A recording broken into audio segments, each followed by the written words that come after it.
আগের দিন তোমাদের সাথে পিৎজা রেসিপিটা শেয়ার করেছিলাম। আজ আমি তোমাদের সাথে বাড়িতে বানানো পিৎজা সসের রেসিপিটা শেয়ার করব।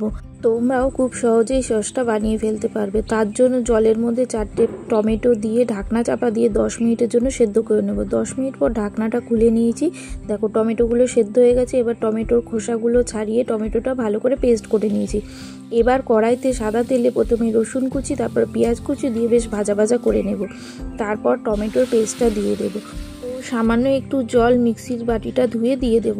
এবার তাতে স্বাদ মতো নুন, স্বাদ মতো চিনি, গোলমরিচ গুঁড়ো, লঙ্কার গুঁড়ো, চিলি ফ্লেক্স ও কিছুটা অরিগানো দিয়ে দেব, আর কিছুটা ভিনিগারও দিয়ে দেব। এবার সব কিছু বেশ ভালো করে মিশিয়ে নেব। সসটা যখন একটু গাঢ় হয়ে আসবে তার মধ্যে একটু টমেটো সসও দিয়ে আবারও ভালো করে সব কিছু মিশিয়ে নিলেই তৈরি হয়ে যাবে আমাদের পিৎজা সস।